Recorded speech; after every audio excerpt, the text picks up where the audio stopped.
সালাম আলাইকুম, কেমন আছেন সবাই? আজকে আমি দেখেন সবচেয়ে মানুষের যেটা পছন্দ যে গরুর বট আছে না বুড়ি, বুঝছেন নি? এটাই রান্না করে আজকে দেখাম। এই গরুর বটটি আমি লইতে লইতে লইতে লইতে আমার আটটা একবার হিরে হিরে হয়ে গেছে, বুঝছেন নি? তারপরে এটার পরিষ্কার ছাড়া দর খাওয়ান যেত না, বুঝছেন নি? এত কষ্ট করে মানুষে গরুর বুড়ি খায়, বুড়ি মাগ গো মামা গো মামা গো মামা, আমার জীবনটা একটা বেদনা হয়ে গেছে এই গরুর বুড়িটি পরিষ্কার করতে করতে। আপনারা কলম কুরবানি আইতাছে ঠিক এভাবে পরিষ্কার কইরা তারপরে আলা বুড়িটা রাইন দেন, বুঝছেন না? আমি আগেই আপনার করে শিখাইতেছি কেমনে বুড়িটা রান্না করা যায়। মানে এটা অনেকের অনেক পছন্দ, অনেক সুস্বাদু একটা খাবার। এটা খাইলে খাইলে খাইতেই মন চায়, খাইলে খাইলে খাইতেই মন চায়। আমার তো মন চায় না যে আমি মাংস দিয়ে ভাত খাই, আমার মন চায় খালি আমি বট দিয়ে ভাত খাই। এই বটটা এত একটা টেস্ট লাগে, খাইতে অনেক মজা লাগে, বুঝছেন? প্রথমে করবেন কি, আপনারা তেল দিয়ে দেবেন। তেলটা আমি আজকে একটু কম দিছি, কারণ আপনার ইয়ে আছে এলাচ দারচিনি তারপর তেজপাতা আদা রসুন না দিয়ে এটা ভালো করে লাড়াচাড়া দিবেন, বুঝছেন? লাড়াচাড়া দিয়ে যখন ভালো করে কষা নেব তখন গিয়ে আপনারা একটু পানি দিবেন। তারপরে আপনারা করবেন কি, ওই যে আদা রসুনটা একটু বাইজা লইলে কি একটু সেন্টটা একটু বেশি হয় আর কি। আর তেলটা কিন্তু আজকে আমি কম দিছি, কারণ গরুর বুড়ির মধ্যে কিন্তু অনেক পরিমাণ তেল থাকে, এই জন্য তেলটা একটু কম দিছি। আপনারা একটু যদি দেখেন বুড়ির মধ্যে বেশি তেল, তাহলে আপনারা একটু কম দিবেন। আর যদি দেখেন তেল কম, তাহলে আপনারা করবেন কি একটু বেশি দিবেন আর কি। তারপরে হলুদের গুঁড়া দিবেন, মরিচটা একটু বেশি দিবেন, জাল জাল গরুর বুড়ি সেই স্বাদ। একবার রানবেন, আমি যেভাবে রাঁধছি এই রেসিপিটা অনেক মজা আসলে। খাইলে বুঝবেন যে আসলে তো মজা না হইলে তার কয় না, মজা হয়েছে দেখে কইছে।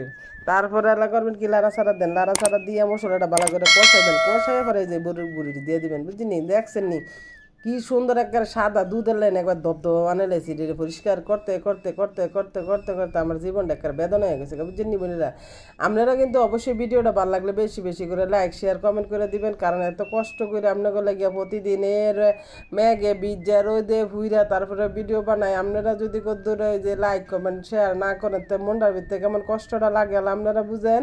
আপনারা যদি কন্টেন্ট ক্রিয়েটার হয়ে থাকেন তাহলে বুঝবেন, আর যারা না হয়েছেন তারা তো আর বুঝতেন না গো, যে একজন কন্টেন্ট ক্রিয়েটার যে কত কষ্ট কইরা এই মানে অনলাইনে থায় টিকা থায়, অনেক কষ্ট অনেক পরিশ্রম, বুঝছেন নি? এর জন্য আপনারা একটু দয়া করে একটু লাইক শেয়ার কমেন্ট করে দিবেন। বয়ে কোন বোনের আপনাকে তো আর কোনো সমস্যা নাই, খালি বয়ে একটা লাইক কমেন্ট করে দিবেন। এরপরে করবেন কি, কটা পেঁয়াজ কাটা দিয়ে দিবেন, বুঝছেন? একটু আদা বিটা অনেক লেগে কে লেগে এটা তো একটু যদি মাখা মাখা হয় তাহলে না সুন্দর হইব, বুঝছেন না রান্নাটা? এই জন্য একটু পেঁয়াজ কাটাও দিয়ে দিবেন। তারপরে ওই যে দেখছেন নি, কয় রাজার বেডি ও বেডি নুন না দিলে ঘিও মারি। আমি কই এই বটকে একটু পানি উঠতেছে না, বটকে একটু পানি উঠতেছে না লাড়াচাড়া দিতে। ওনে মা গো মা চাইয়া দিয়ে এটার মধ্যে তো লবণই দেই নেই। পরে এলানে দেওয়ানে দেখছেন নি খারাপ খারাপ আমার বর্ডের কালারটা কি সুন্দর হয়ে গেছে, এটার লাড়াচাড়া দিমু, লাড়াচাড়া না দিয়া তারপর আবার একটু পানি দিয়ে দিমু। আর এটা বট রাঁধতে তো জানেন ওই 3-4 ঘন্টা লেগে যায়, 2 ঘন্টা লেগে যায়। এর জন্য আপনারা অবশ্যই এটারে খুব আস্তে ধীরে রানবে, তাড়াতাড়ি করে সিদ্ধ করে চেষ্টা করেন না, তাহলে কিন্তু এটা শক্ত শক্ত লাগবে। এরপরে আলা পানি দেন, পানি না দিয়া আবার ডাইকা দিবেন, ডাইকা একেবারে মিডিয়াম আছে বসাই দিবেন, মানে অল্প আছে বসাই দিবেন। দুইলে আস্তে আস্তে আস্তে আস্তে এটার করবো কি একটা নরম হইব, পরে কি এলা খাইতে স্বাদ লাগবে। আর যদি কামড় দিলে ফডর ফডর বড়র বড়র করে তোর কি আর মজা লাগবে, বুঝেন না? এর জন্য আস্তে আস্তে ধীরে ধীরে বটটা রান্না করা লাগে। এরপরে দেন এখন কি সুন্দর কালারটা সুন্দর হয়েছে, একেবারে সবসবা তেল, একে সবসবা দেখছেন নি সব করতেছে। এরম একটু তেল মেল মাংসের ভিতরে না থাকলে ভালো লাগে সোয়াশাটা খাওয়ান। এই জন্য আমি জানি না রান্না করছি, আমরা ঠিক এভাবে রান্না করেন। আর না পারলে অবশ্যই কমেন্ট করে জানাবেন যে আপা পারতাছি না।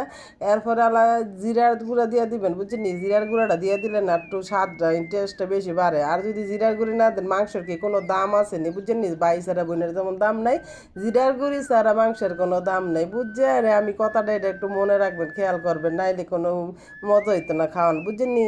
আর সবাই ভালো থাকবেন, সবাইকে ধন্যবাদ। আসসালামু আলাইকুম, আল্লাহ হাফেজ।